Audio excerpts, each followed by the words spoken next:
최고의 감동은 하나님께로부터 받은 감동입니다.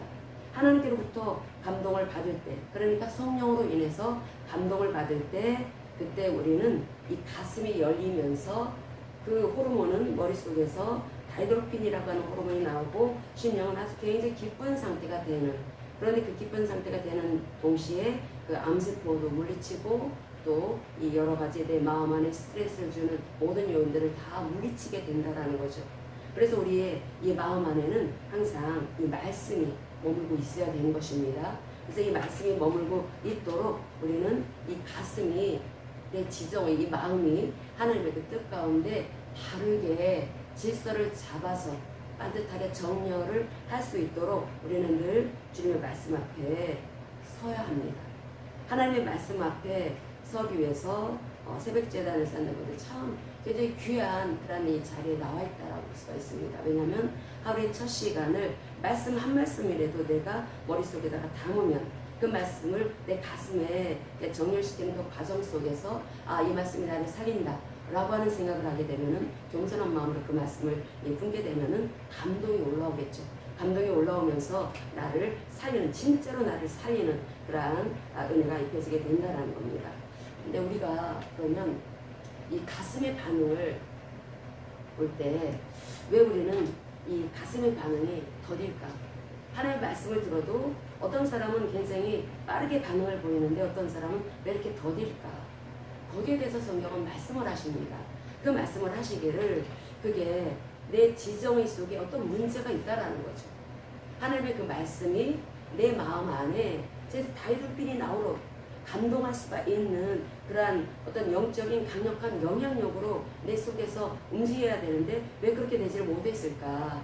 그것을 우리가 지금까지 배운 말로서 표현을 한다면 그노시스의 지식, 머릿속 지식으로만 담았기 때문이다 라고 말할 수가 있습니다. 그러면 이 감동이 일어나기 위해서는 에피그노시스적으로 깨달아져야 된다. 근데 그것은 어떻게 해야 되는 것인가? 말씀을, 하나님의 말씀, 천지를 창조하신 나를 살리는 생명의 하나님이신 하나님의 말씀으로 들어야, 전능하신 하나님의 말씀으로 들어야 내 마음의 지정의가 동시적으로 움직여서 에피그노시스적으로 움직여 깨달아지게 된다는 것입니다. 그래서 우리는 하나님을 이 지식으로만이 아니라 진정으로 우리 가슴으로 만나야 합니다. 사람은 만남의 존재입니다. 모든 일이 만남에서 시작되죠. 저도 여러분들을 만났기 때문에 여러분들이 또 이렇게 저의 하나님께 맡겨주신 양들로서 이게 저와 영적인 어미, 영적인 자식과의 관계를 맺으면서 살아가는 것 아니겠습니까? 이 만남이 굉장히 중요합니다. 어떤 만남은 나의 영혼을 잘되게 하는, 나로 하여금 천국에 가도록 하는 그런 만남이 있지만 또 어떤 만남은 나를 또 죽게 하는, 지옥에 가게 하는, 지옥으로 끌고 가게 하는 그런 만남이 있을 수가 있습니다. 모든 일은 만남에서 시작됩니다. 그런데 이 만남을 뜻하는 단어가 영어로 미팅이 있고 인카운터가 있습니다. 미팅은 가슴을 열지 않고 만나는 경우입니다. 보통 사람들 회의를 할 때 머리 중심으로 만나죠. 사람들 만나고 뭐 얼마든지 가슴을 열지 않고도 만날 수가 있습니다. 어떤 목적이 있어서 사람들 만날 때 가슴을 열지 않고도 만나서 자기 볼 일을 보면 되는 것입니다. 근데 이 인카운터라고 하는 이 만남은 가슴을 열고 만나는 만남입니다. 가슴을 열고 만나는 만남이어서 이게 말하자면은 인격 대 인격의 만남이라는 거죠. 저와 여러분들의 만남은 사실은 인카운터의 만남이라고 볼 수가 있습니다. 그래서 인격 대 인격의 만남. 그래서 저를 만나면 불편한 게 아니라 또 제가 또 여러분을 만나면 불편한 게 아니라 그 마음이 활짝 열려서 어쨌든 저는 영적 어미로서 살게 해줘야 되겠다 이런 마음이 드는 것이고, 또 여러분들은 제가 부족한 부분이 있어도 그래도 기도해 주면서 같이 영적 어미로서 그 말을 따르고자 하는 이런 마음이 있을 때 우리는 진정 주 안에서 끊어질 수가 없는 삼겹줄이 되어서 이 마지막 시대를 이기는 그런 용사들 될 수 있을 것입니다. 그래서 이 인카운터의 만남, 이런 만남은 내 감정이 편안해지고 아주 따뜻해지는 아주 친밀한 만남입니다. 안 보면 보고 싶은 만남, 그런 만남이 인카운터의 만남이죠. 그래서 이 잘못된 만남은 인생을 파괴하지만 이 좋은 만남은 인생을 행복하게 하는 것뿐만 아니라 그 인생을 살게 합니다. 그 그 인생에 하나님을 만나게 하고 또 그 하나님의 그 축복을 입어서 또 이 땅에서도 상황과 상관없이 늘 기쁜 삶, 평안이 넘치는 삶을 살아가는 것, 그러니까 하나님의 나라를 체험하면서 살아가고 그리고 또 천국에 가도록 하는 것이 또 만남을 통해서 이루어지는 것입니다. 그래서 이 만남이 너무나 중요하다는 거죠. 그러면 이 목사를 통해서 여러분들은 하나님의 말씀을 듣습니다. 하나님과 우리가 인카운터의 만남을 가지면 얼마나 좋겠습니까? 하나님을 만날 때 마음이 내 가슴이 활짝 열리는 만남. 하나님을 만납니다. 우리는 하나님을 눈으로 볼 수가 없습니다.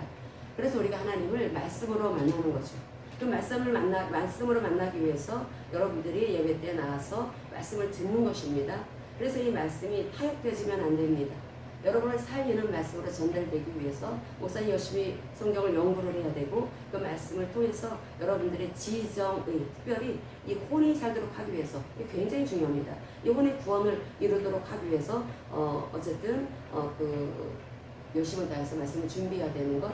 그랬을 때 여러분들이 이 하나님의 이 말씀을 통해서 하나님을 만나는데 그런데 이것이 내 내면 안에서 무엇보다도 하나님의 뜻에 합하지 못한 그런 부분으로도 발견되어지는 그것이 하나님을 만나는 데 있어서 어떤 수순이라는 것입니다.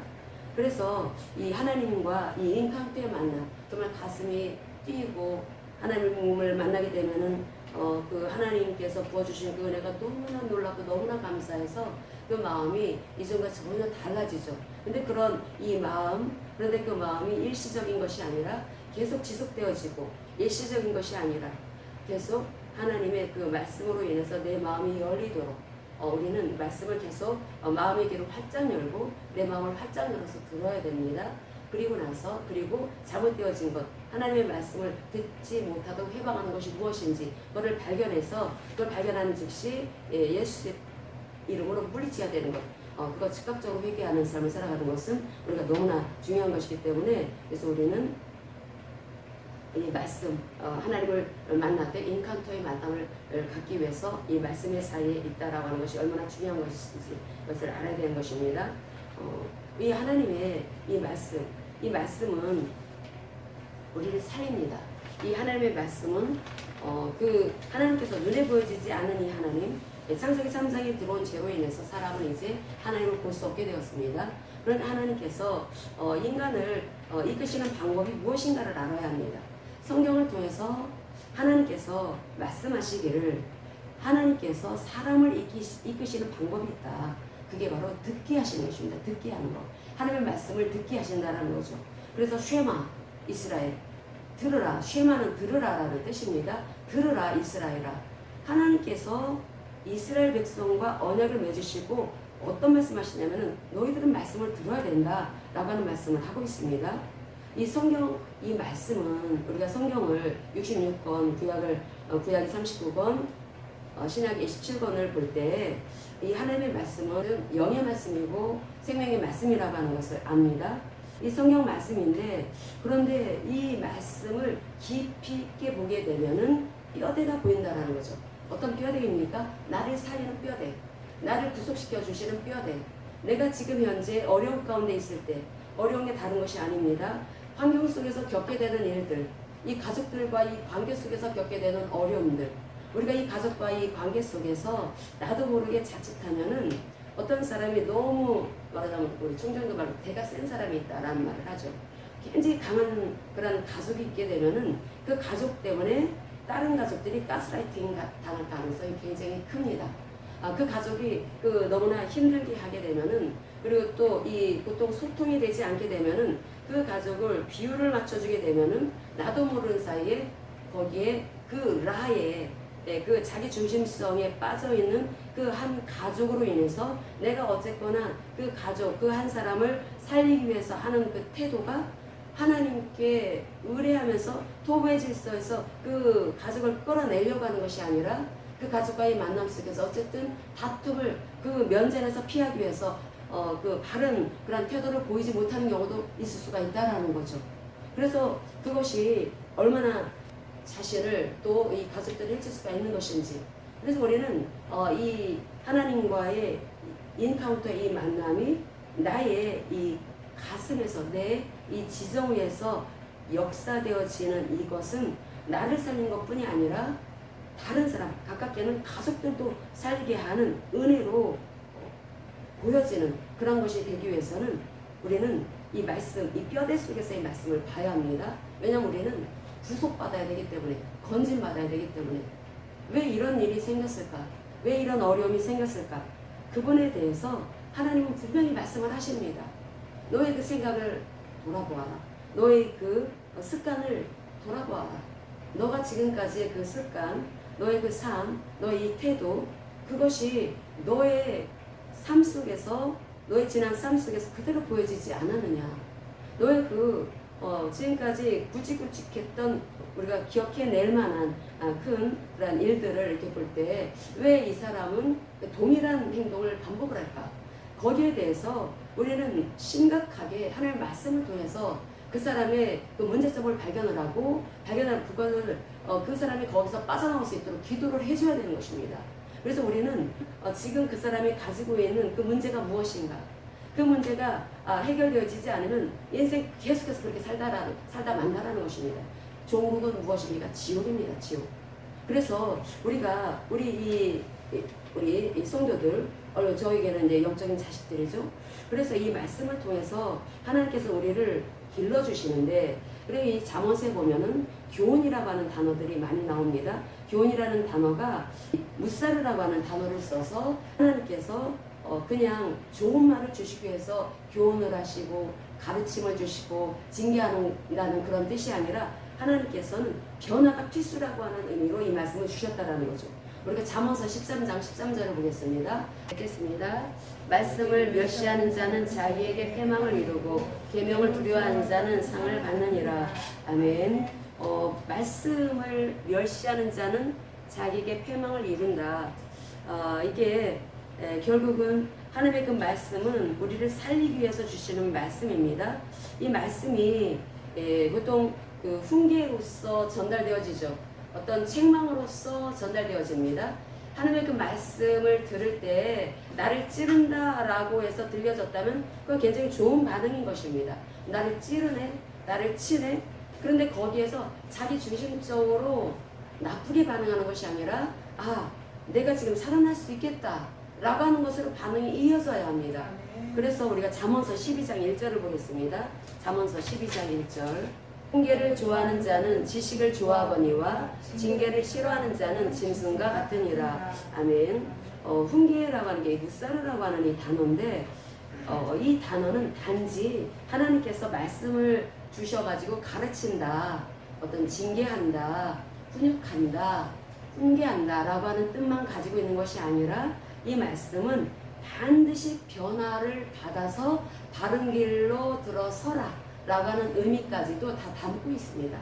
히브리어는 그 하나님의 이 말씀, 이 다바르라고 하는 말씀도 그냥 말씀만 툭 하고 던져주시는 것이 아니라 그 말씀, 예수께서 채찍에 맞으심으로 너희가 나음을 입었다라고 하는 말씀을 우리가 받았을 때 그 말씀은 반드시 역사되어져서 내 몸에 병이 있다면 병이 치유되어지는 것으로 나타나는 것이 다바르의 뜻입니다. 하나님의 말씀은 반드시 현실로 나타나게 되어 있다는 거죠.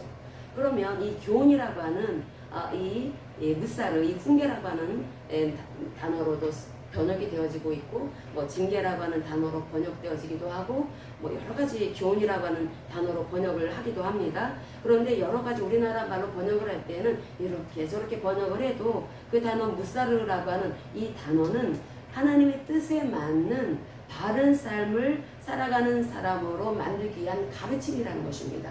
하나님께서 이와 같은 말씀을 주신 것은 하나님이 보시기에 좋으신 상태, 지정의, 하나님이 보시기에 좋으신 생각, 감정, 의지가 된다면 삶이 바뀌는 것은 당연한 것입니다. 그 사람의 언행 심사는 당연히 바뀔 수밖에 없다라는 거죠. 그래서 하나님께서 우리에게 주시는 훈계, 하나님께서 우리에게 주시는 이 말씀은 그렇게 바른 삶을 살아가도록 우리에게 주시는 가르침이다. 그게 무사르다 라고 하는 말씀을 합니다. 그런데 이것은 내가 들어도 좋고 안 들어도 괜찮은 게 아닙니다. 여러분이 영원한 삶을 정말로 살기를 원한다면, 영생을 원한다면 반드시 들어야 된다는 것입니다. 그래서 이 훈계를 그래서 좋아하는 사람은 이 지식 하나님의 말씀을 좋아한다는 거죠. 그런데 그것을 싫어하는 사람은 짐승과 같다라고 얘기를 했습니다. 하나님께서는 하나님의 말씀을 듣기 싫어하는 사람, 자기 중심적이고 이기적이고 자기의 입맛대로 살아가려고 하고 이런 사람들을 성경은 확실하게 말을 합니다. 짐승과 같다. 어리석은 짐승과 같다. 하나님은 인간을 그렇게 빚어주시지 않았는데 이게 라의 바다 속에 빠지다 보니까 이 라의 바다 속에 빠져있는 이 사람들이 바로 그렇게 자기 중심으로 살다 보니까 결국은 몸을 가지고 살아가는 짐승들처럼 그렇게 살아가고 있다. 결국 너희들은 짐승처럼 죽게 될 것이다. 우리가 반드시 하나님의 말씀을 들어야 합니다. 하나님께서는 우리를 복음으로 구원을 해주시고 그래서 하나님께서 우리를 하나님께 속한 사람으로 구별해 주셨죠. 그래서 거룩한 성도라고 합니다. 그럼 우리 하나님께서는 거룩한 사람들로 하나님의 사람들로 구별해 주셨으면 세상 사람들하고는 분명히 구별되어지게 우리를 가르쳐 주시는 그거를 물살을 교훈을 통해서 훈육을 하십니다. 훈육을 하셔가지고 그래서 우리의 성품의 변화, 삶의 변화로 이어지게 하시는 것이 하나님의 뜻입니다. 그래서 우리의 삶에서 점점 누구를 닮아가게 되냐면 그리스도를 닮아가게 됩니다. 그래서 우리는 그 하나님께로부터 이 듣는 것이 얼마나 중요한 것인지 하나님께서는 사람을 이끄시는 방법이 듣게 하심을 통해서 이끌어 가신다. 그렇게 이끌어 가시는 그 하나님은 우리가 이 라의 이 바닷속에 이 라의 웅덩이에 빠져있는 상태가 내 상태에 처있다라고 하는 것을 먼저는 알기를 원하신다라는 것입니다. 그래서 그 시편 11절에서부터 15절을 보겠습니다. 하나님은 의로우신 재판장이시며 매일 분노하시는 하나님이시로다. 사람이 회개하지 아니하면 그가 그의 칼을 가시며 그의 활을 이미 당기어 예비하셨도다. 죽일 도구를 또한 예비하시며 그가 만든 화살은 불화살들이로다. 악인이 죄악을 낳으며 재앙을 베어 거짓을 낳았도다. 그가 웅덩이를 파 만들며 제가 만든 함정에 빠졌도다. 아멘. 이 다윗의 시인인데 그 다윗을 그냥 이유 없이 공격하는 사람들이 주변에 있었습니다. 보통 이제 사울이 죽이려고 했을 때 사울의 편에 들었던 베냐민 지파 속에 어떤 이 부실한 사람이 계속 다윗을 친 걸로 보입니다. 어쨌든 이 다윗의 시편 가운데 11절에서부터 15절은 결국 자기가 자기 중심에 자기의 그 지정의가 어떤 사람을 공격을 할 때 그것은 자승자박골이 되는 것이다. 결국 자기가 구덩이에 빠지게 된다. 자기 중심적인 삶은 자기가 계속해서 날마다 구덩이를 파는 삶이라고 그랬죠. 그래서 거기서 빠져나와야 된다고 했습니다. 근데 구덩이를 계속 파면서 살아가는데 근데 문제가 있는데 그걸 모른다라는 거죠. 내가 지금 구덩이를 파고 있는 삶을 살아가고 있는지를 전혀 모른다라는 것입니다. 그럼 어떻게 해야지 그것을 알 수 있을까요? 말씀을 들어야 된다라는 것입니다. 말씀을 들을 때 그러면은 여기 곱게 너 잘 살고 있어. 너 예수 믿으니까 천국 가는 건 당연한 거야. 아무리 네가 지옥 가고 싶어도 지옥 갈 수가 없다. 이런 말을 들으면 마음대로 삽니다. 근데 하나님은 그렇게 말씀하지 않습니다. 하나님께서는 우리가 이 요가 같은 그런 그 의인이었다 하더라도 하나님을 제대로 모를 수가 있다. 하나님을 제대로 모르게 되면은 이 라의 어떤 이 라 속에 자기도 모르게 걸릴 수가 있다라는 거죠. 그래서 하나님께서 이 토부 안에 거하는 삶이 얼마나 중요한 것인지 하나님께서는 하나님의 그 은혜를 내 가슴으로 체험을 할 수가 있는 이 마음이 활짝 열리는 인카운터의 만남을 갖도록 하기 위해서 하나님께서 무엇보다도 이 라의 웅덩이 속에 빠진 너의 지금 상태를 봐라 라고 하는 말씀을 사실은 이 욥기서를 통해서도 우리에게 들려주고 있는 것입니다. 욥은 의인이었습니다. 우리는 어떤 사람들입니까? 우리도 그리스도 예수 안에서 의롭게 된 사람들이죠. 거듭난 성도들이죠. 그런데 이 욥은 삶을 통해서 하나님 보시기에 참으로 의로운 그런 모습을 참 많이 보였습니다. 그럼에도 불구하고 고난이 깊어지니까 욥이 너무나 고통스러우니까 하나님을 원망하기도 하고 하나님께 불만을 표하기도 합니다. 그렇다고 해서 하나님을 떠난 게 아니었습니다. 하나님을 떠난 것이 아니라 자기의 그 상황을 도저히 이해할 수가 없으니까 그 엄청난 그 고통, 그 전 자산 다 잃어버리고 10명의 자녀들이 다 몰사하고 그랬다 하더라도 욥은 전혀 그 믿음이 흔들리지 않았습니다. 그런데 거기에다가 설상가상으로 몸에 악성 종이가 돋아나가지고 머리끝에서부터 발끝까지 그렇게 계속 그냥 그 엄청나게 짓무르게 만들고 악창이 나게 했으니까 얼마나 가려웠겠습니까? 그러니까 견딜 수가 없었던 것입니다. 그러니 그 자기 함께 사는 그 부인이 넌 하나님을 저주하고 죽어버려 라고 하면서 떠나버렸다라는 거죠. 그럼에도 불구하고 욥은 입술로 하나님께 범죄하지 않았습니다. 그러니까 욥의 소식을 들은 그 세 명의 친구들이 멀리서 욥의 그 사정을 듣고 찾아온 것입니다. 근데 먼 발치에서 욥을 보니까 알아볼 수 없을 만큼 너무나 변한 모습을 보고 할 말을 잊게 됩니다. 그래서 막 소리 높여 울면서 슬퍼합니다. 세 명의 친구들이 보인 모습입니다. 근데 7일 동안 욥 곁에서 함께 있었지만은 사실은 그 세 명의 친구들 가운데 말 한마디 거는 사람들이 없었습니다. 그러니까 이 욥이 먼저 욥이 말을 열죠. 내가 차라리 안 태어났으면 더 좋았을 뻔했다. 내가 어머니 뱃속에서 차라리 유산되었으면 참 좋았을 뻔했다. 엄마 뱃속에서 차라리 죽었으면 얼마나 좋았을까. 이렇게 고통스러운 삶을 사느니 차라리 죽었으면 좋았겠다. 이런 말을 합니다. 그러니까 너무나 고통스러우니까 욥이 이렇게 탄식을 쏟아냈다라는 거죠. 그러니까 이 세 친구들이 욥의 탄식을 듣고 드디어 입을 열고 말을 합니다. 그래서 이 욥기서 4장에서부터 27장까지는 서로 논쟁하는 것이 나옵니다. 이 세 친구들이 자기가 알고 있는 하나님 지식을 가지고 욥이 겪고 있는 그 고통에 대해서 한마디씩 합니다. 그래서 하는 말들이 너 겸손하지 않아서 그래. 너 겸손해야 돼. 너 교만해서 그러는 거야. 너 회개해야 돼. 그러니까 회개하라고 하고 겸손하라고 하는 그런 말을 합니다. 근데 욥은 자기는 하나님 앞에 바르게 살기 위해서 애썼고 그래서 의를 주장합니다. 자신의 의를 주장합니다. 그럼에도 불구하고 이해가 안 됐다라는 거죠. 하나님이 왜 내 삶 속에서 이렇게 막 정말 어마어마한 이러한 고통을 허락하셨을까? 도저히 이해할 수가 없다. 이게 이 욥이 겪고 있는 어려움이었고 고통이었습니다. 근데 이 세 친구들과 이 욥의 이 설정, 특별히 이 엘리바스라고 하는 사람의 세 번째 그 말에 그 대화 가운데 계속 엘리바스가 옆구리를 찌르는 말을 하니까 욥이 거기에 대해서 23장 이 말씀을 주고 있습니다. 욥기서 23장 1절에서부터 5절까지 말씀을 함께 읽겠습니다. 욥이 대답하여 이르되 오늘도 내게 반항하는 마음과 근심이 있나니 내가 받는 재앙이 탄식보다 무거움이라. 내가 어찌하면 하나님을 발견하고 그의 처소에 나아가랴. 어찌하면 그 앞에서 내가 허수하며 변론한 말을 내 입에 채우고 내게 대답하시는 말씀을 내가 알며 내게 이르시는 것을 내가 깨달으랴. 아멘. 지금 욥은 자기가 잘못한 게 없는데 내가 겪고 있는 이 고통은 너무나 어마어마하다라는 것입니다. 그러니까 욥의 이 지정의, 이 친구들의 이 지정의를 우리가 살펴봅니다. 욥의 이 지정의, 욥의 이 마음은, 이 생각은 여전히 하나님을 완전히 알지를 못하고 있다. 하나님에 대해서 자기가 알고 있는 것이 한계가 있었다라고 하는 것을 보여주고 있는 것입니다. 또 이 욥의 이 감정은 엄청난 그런 그 고통을 겪고 있지만 하나님을 떠나지는 않는다라는 거죠. 계속 절박한 마음으로 하나님을 간절한 마음으로 찾고 있습니다. 그리고 욥의 의지를 보면은 하나님을 만나서 난 하나님의 말씀을 듣고 싶다라고 하는 그 마음을 피력을 합니다.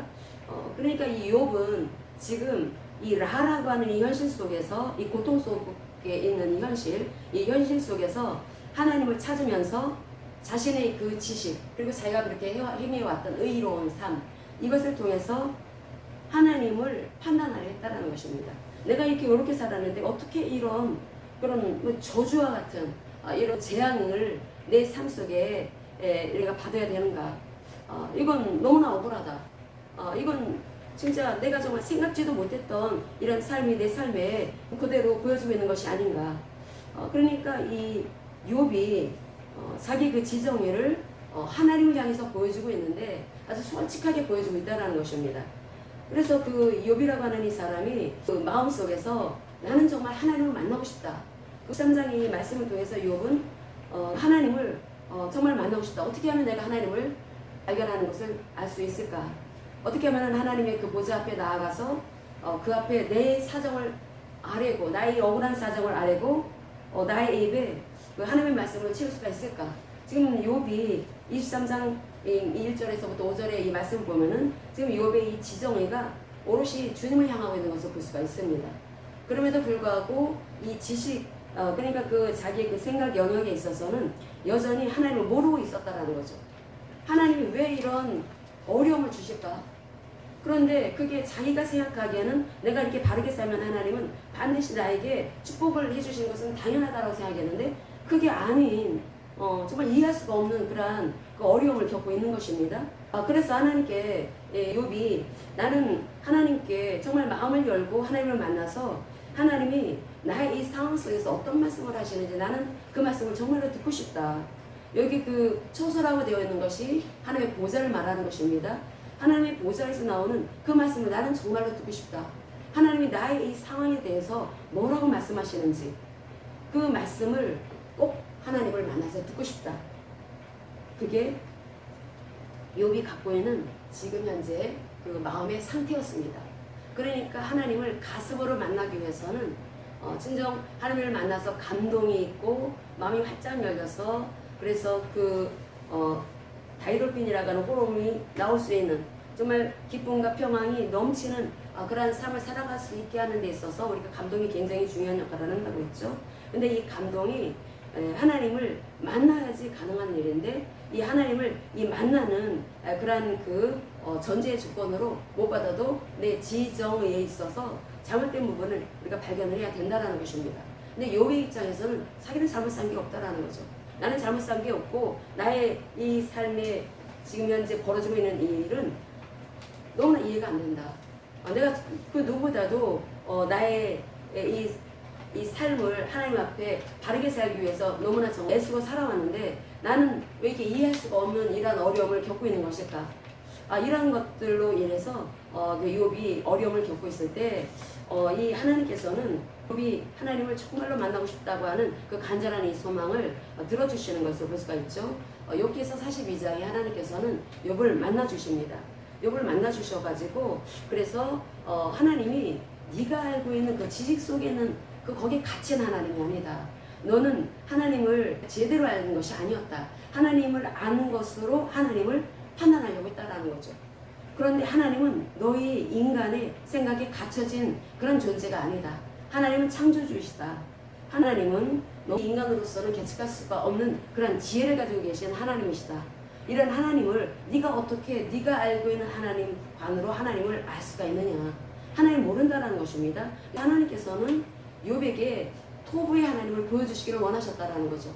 하나님께서 원하시는 것은 지금 이 라의 이 어려운 현실 가운데 있어서도 하나님을 만나서 하나님의 말씀을 듣고자 하는 이 욥에게 하나님은 당신을 계시해 주심으로써 하나님은 창조의 하나님이시고 하나님은 우리 인간으로서는 도저히 헤아릴 수가 없는 그러한 어마어마한 지혜를 가지고 계신 하나님이시다 라고 하는 것을 하나님은 들려주심으로써 이 욥의 이 고난에 대한 답을 주시는 것입니다.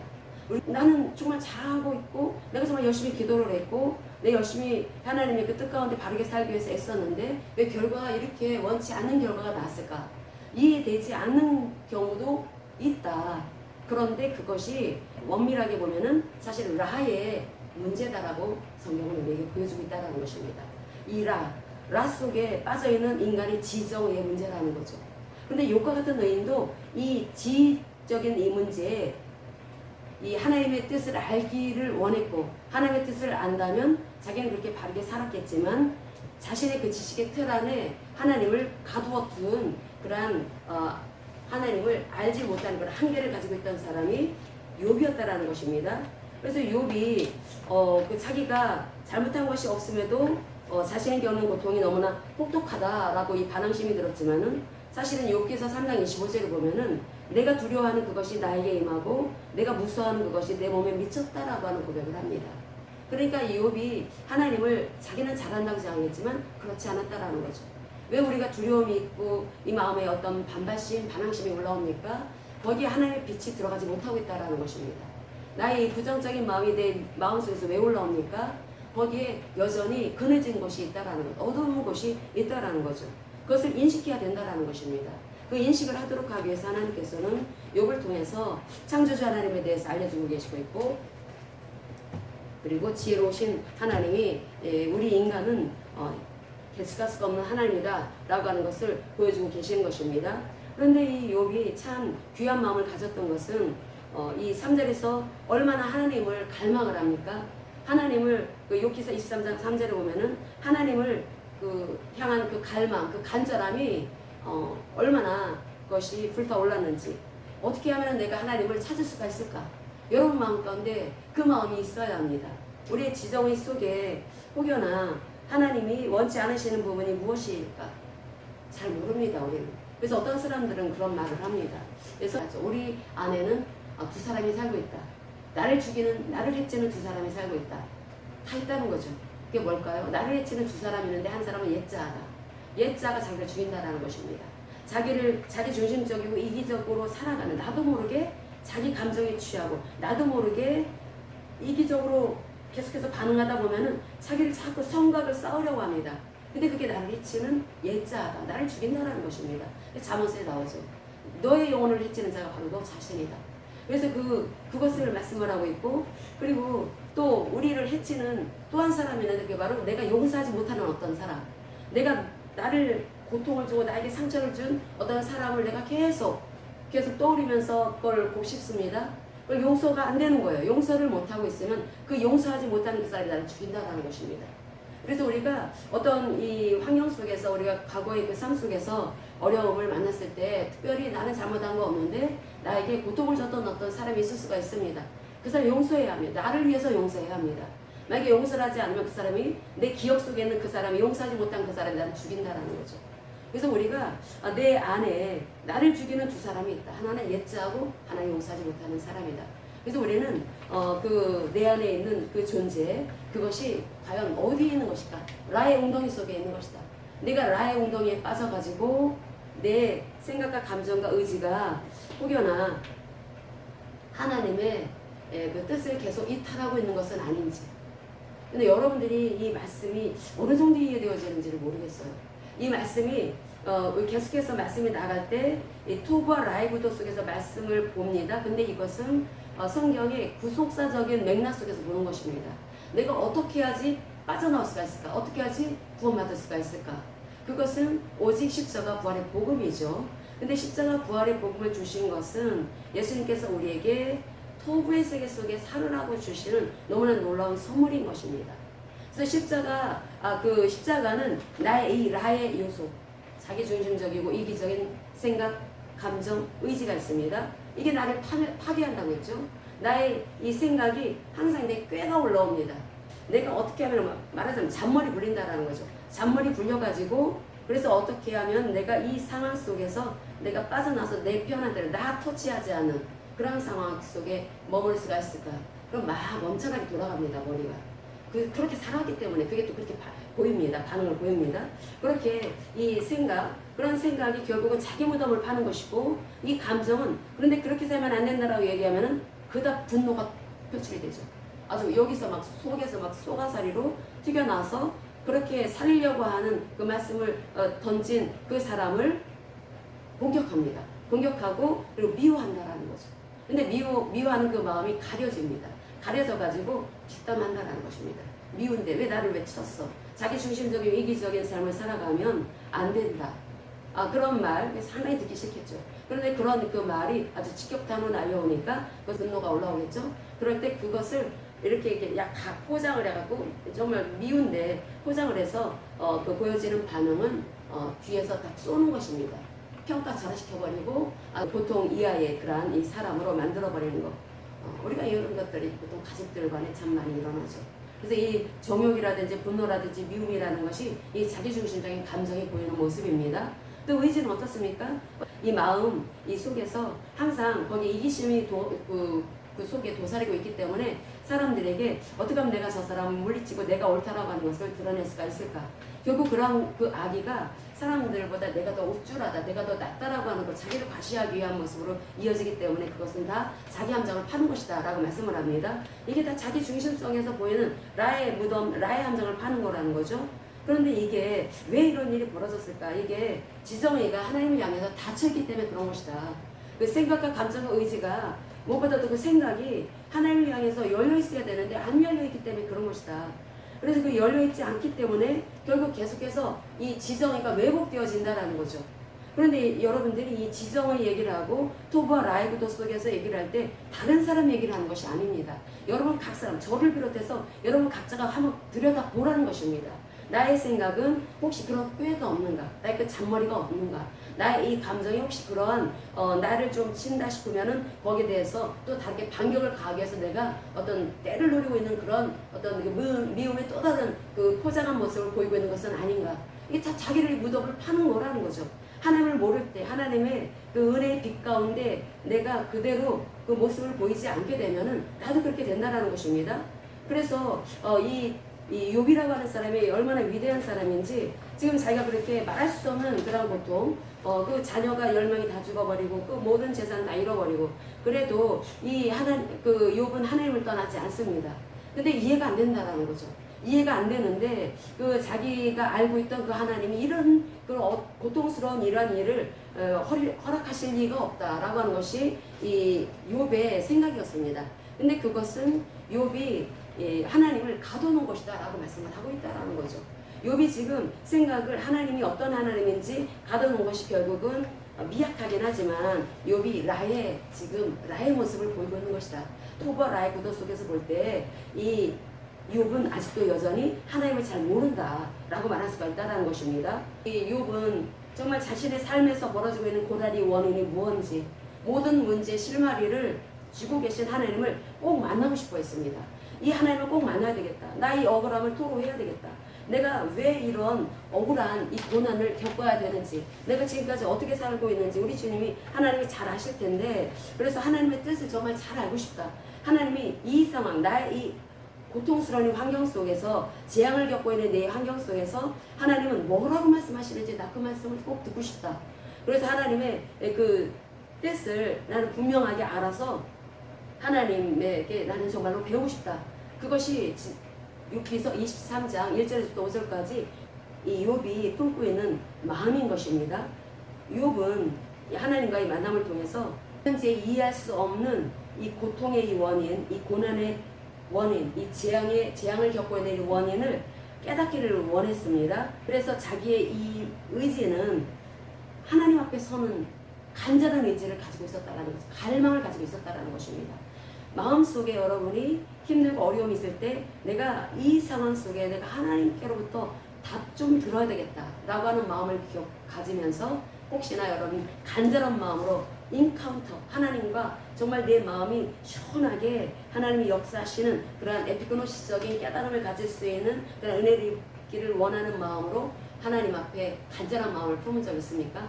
하나님을 간절하게 원하고 하나님 앞에 서기를 간절히 소망했던 이 욥은 하나님이 하시는 말씀을 듣고 싶어 했다는 것입니다.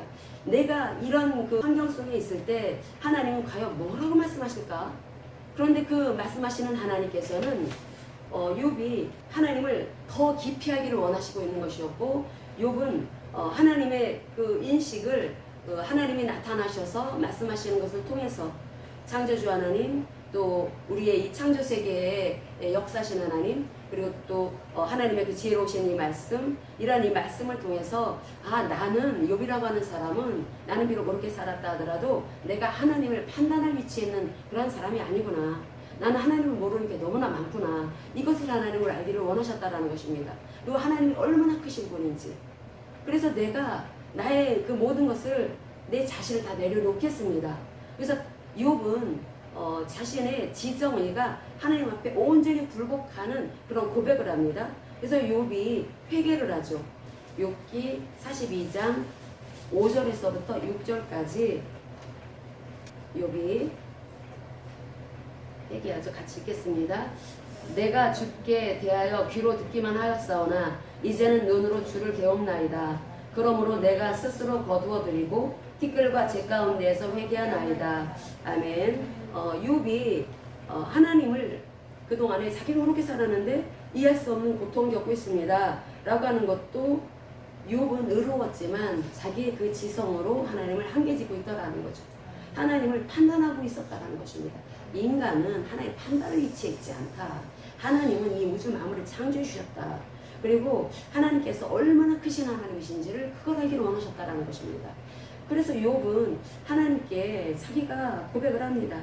나는 정말 아무것도 몰랐습니다. 그 엄청난 고통 가운데 있는 이 라의 상태 속에 있는 이 욥에게 하나님께서 말씀을 하실 때 욥은 비록 상황은 바뀌지 않았지만 자기 온몸에 이 악창에서 빠져나오지 못했고 여전히 자기 재산 다 잃어버린 상태, 자식들 다 죽은 상태, 여전히 고통 가운데 있지만 욥의 생각이 바뀌었다는 것입니다. 욥의 인식, 하나님에 대한 인식이 바뀌었다는 거죠. 바뀌어가지고 그래서 내 마음 안에 이제 하나님이 어떤 하나님인지 이제야 알겠습니다. 하나님에 대한 그 오해, 하나님에 대해서 잘못 알고 있던 이런 것들에 대해서 자기가 회개를 하고 완전히 돌이켜가지고 그래서 욥이 토부의 세계 속에 들어가는 걸 볼 수가 있습니다. 토부. 하나님의 온전한 통치 안에 들어가는 것. 그것이 하나님께서 우리에게 요구하시는 삶입니다. 그래서 우리는 그래도 예수 안에서 우리가 의롭게 된 사람들이고 또 그리스도 예수 안에서 우리는 날마다 하나님의 통치를 받고 있는 사람들이지만 그래서 우리의 일상생활을 보면 과거보다는 확실히 하나님의 터치를 받는 경우가 많습니다. 나의 생각과 감정과 의지를 예전에는 나 중심으로 살았다면 지금은 예전보다는 확실하게 하나님을 의식하며 사는 경우가 참 많습니다. 그럼에도 불구하고 이해되어지지 않은 일들을 만날 수가 있다는 거죠. 그런데 우리가 보여야 될 것은 다른 것이 아니라 그리스도 예수 안에서 이미 하나님께서 다 모든 것을 해결해 주셨기 때문에 우리는 그 피의 그 은총, 피복노를 인정을 하고 그래서 그 그리스도 예수 안에서 생명나무 대신 주님께 붙어 있고 있는지 난 지금 붙어 있는가? 나 혹여나 내 생각과 감정과 의식 가운데 서운한 마음은 없을까? 혹여나 내가 억울한 마음은 없을까? 내가 이런 일을 겪는다라는 것은 이것은 이건 아니라고 생각합니다. 다른 사람들 보니까 그렇지 않던데 나보다도 못하는 사람들이 더 잘 나가던데 비교하는 것은 없는가? 하나님께서는 하나님의 자녀들을 1대1로 양육을 하십니다. 훈육을 하십니다. 묻사를 하십니다. 그 묻사를 하시는 것은 하나님께서 우리의 지정의가 말씀 앞에 무너져가지고 이제 하나님의 그 토부의 질서 앞에 그대로 순복하기를 하나님은 너무나 원하신다라는 거죠. 그래서 하나님께서 이 사람들을 통해서 하나님은 이제 마지막 시대에 하나님께서 일을 하실 것인데 그래서 어떤 부분에 있어서는 강도가 굉장히 셉니다. 강도가 세기 때문에 이런 강도 센 것에 대해서 가타부타 말할 것 없이 계속해서 하나님 앞에 계속 납작 엎드려야 된다라는 거죠. 하나님은 나를 창조하신 창조주시고 나를 구속하신 하나님이시기 때문에 내 생각과 감정과 의지에 혹여나 내가 나를 계속 가두게 만드는 그런 자기 중심적인 그런 모습은 없는가. 그래서 내 안에서 지정의가 하나님을 향해 닫혀있는 모습은 없는가.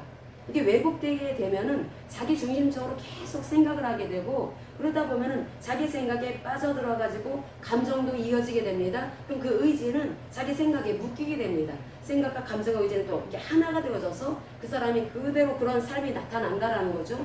그건 하나님 앞에 바르지 못한 삶이고 그런 삶은 자기 무덤을 파는 것이다. 근데 이 무덤 속에 갇힌 사람들은 절대로 거기서 빠져나올 수 없다라고 말씀을 합니다. 이 라의 이 무덤 속에 이 빠진 사람들, 그래서 이 자기 중심적인 사고가 파놓은 이 라라고 하는 이 웅덩이 속에 사람들이 살아가고 있는데 그건 결국은 자기를 파괴하는 것이다.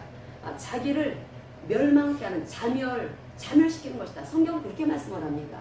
사람들이 다 그렇게 자기가 자기를 파괴하는 그 웅덩이에 다 빠져 있다라는 거죠. 그래서 하나님께서는 우리 스스로 빠져나올 수 없기 때문에 하나님께서 예수 그리스도를 이 땅에 보내주신 것이고 예수 그리스도께서 우리에게 보여주신 그 구원의 길은 이 왜곡된 지정의를 바꿔주시겠다라는 것입니다.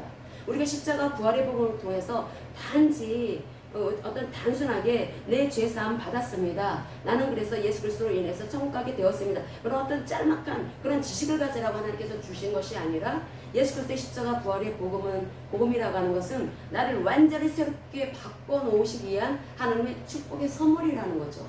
그럼 뭐를 바꾸신다는 것입니까? 하나님이 통치하시는 지정의가 되도록 바꾸신다는 것입니다. 하나님이 통치하시는 지정의 영혼 몸이 되도록. 그래서 우리의 삶이 너무나 중요한 것이고 여러분들이 반드시 기억해야 되는 것은 행위록에 여러분이 이 세상에서 했던 말들, 사람들과의 관계에서, 특별히 가족과의 관계에서 자주 만난 사람들과 했던 말들, 그 태도, 어떤 언행 심사들이 마음에서 나타난 것들 있죠? 다 기록된다는 것입니다. 그런데 그것을 회개해야 된다는 거죠. 반드시 회개해야 된다는 것입니다. 회개를 해가지고 그래서 이 지정의가 톡으로 정렬을 해줘야 합니다. 그래서 하나님과 바른 관계를 맺어야 되고 그래서 하나님의 생명수가 흘러나오도록 해야 합니다. 하나님의 생명수, 너무나 놀라운 축복의 그 은총이 이 말씀 속에 담겨져 있는데 그것이 내 생각과 감정과 의지에 그대로 흘러야 되겠죠. 그러기 위해서는 하나님 앞에 내 의지가 순복해야 되는 것입니다. 욥기서를 통해서 우리에게 보여주시는 것은 의인도 이렇게 하나님의 토부의 이 세계를 알지 못했다. 그러니까 아주 조그만한 미세한 거라 할지라도 이것을 갖게 되는 한 하나님께서는 하나님을 온전히 알 수가 없기 때문에 이 욥의 이 고려한 고난을 통해서 우리는 욥하고는 비교할 수 없죠. 욥은 언약도 맺지 않은 사람이었고 우리는 언약을 맺은 피언약 백성이고 하나님의 은혜 속에 우리는 사실 욥보다는 훨씬 더 앞서서 은혜 속에 출발한 사람들입니다. 예수님이 다 해놓으셨기 때문에. 그래서 우리는 더 쉽습니다. 그래서 이 애곡된 이 지정의, 이 지정기에 이 라상대에서 하나님은 끄집어내 주시기 위해서 예수 그리스도의 십자가 부활의 복음을 주신 것입니다. 그래서 하나님께서 보시기에 좋으신 상태가 되도록 하기 위해서 항상 교훈하시는 하나님이라는 거죠. 그래서 교훈하시는 하나님이시기 때문에 우리는 말씀을 들어야 합니다. 그래서 우리가 히브리서 12장을 보겠습니다. 히브리서 12장 4절에서부터 10절까지 읽겠습니다. 기도하는 말 읽겠습니다. 너희가 죄와 싸우되 아직 피 흘리기까지는 대항하지 아니하고 또 아들들에게 권하는 것 같이 너희에게 권면하신 말씀도 잊었도다. 일러스되 내 아들아 주의 징계하심을 경히 여기지 말며 그에게 꾸지람을 받을 때에 낙심하지 말라. 주께서 그 사랑하시는 자를 징계하시고 그가 받아들이시는 아들마다 채찍질 하심이라 하였으니 너희가 참음은 징계를 받기 위함이라. 하나님이 아들과 같이 너희를 대우하시나니 어찌 아버지가 징계하지 않는 아들이 있으리요. 징계는 다 받는 것이거늘 너희에게 없으면 사생자요 친아들이 아니니라. 또 우리의 육신의 아버지가 우리를 징계하여도 공경하였거든 하물며 모든 영의 아버지께 더욱 복종하며 살려하지 않겠느냐. 그들은 잠시 자기의 뜻대로 우리를 징계하였거니와 오직 하나님은 우리의 유익을 위하여 그의 거룩하심에 참여하게 하시느니라. 아멘. 하나님께서 우리를 징계하십니다. 그것은 바르게 살도록 하시기 위한 하나님의 채찍이라는 것입니다. 그래서 우리가 그것을 달게 받아야 된다라는 거죠. 근데 그것이 거룩으로 이어져야 된다라고 말씀을 하십니다. 우리 거룩이라고 하는 삶, 거룩한 삶, 우리 하나님이 거룩하시니 우리도 거룩하라고 요구하십니다. 거룩이라고 하는 것은 단지 윤리도덕적으로 거룩한, 정직한 이런 것을 말하는 것이 그보다 더 뛰어난 그런 차원을 말하는 것입니다. 이것은 토부의 질서 아래 그대로 순복하는 것을 말합니다. 그렇기 때문에 우리는 우리의 생각은 늘 하나님의 시선으로 고정되어져 있어야 된다는 거죠. 내가 어떤 행동을 하기 전에 나는 과연 이 행동을 하는 것을 하나님이 좋아하실까? 이 생각을 반드시 해야 합니다. 내가 왜 이런 태도를 보일까? 이 생각의 근원에 하나님이 있는 것일까? 아니면 내 자존심이 있는 것일까? 나의 어떤 욕망이 있는 것일까? 두려움이 있는 것일까? 이것을 생각해 봐야 합니다. 그리고 내 이 생각이 만약에 내 이런 생각을 했을 때 나에게 토부, 말하자면은 생명과 평안으로 이어지는 것일까? 아니면은 이 생각을 했을 때 나를 분열시키고 나를 계속해서 정죄하는 나의 무덤 속에 갇히게 하는 것일까? 반드시 생각해야 되는 것입니다. 또 하나님께서 이 상황, 내가 이렇게 이 상황 속에서 이런 생각을 하는 것을 하나님을 어떻게 보고 계실까?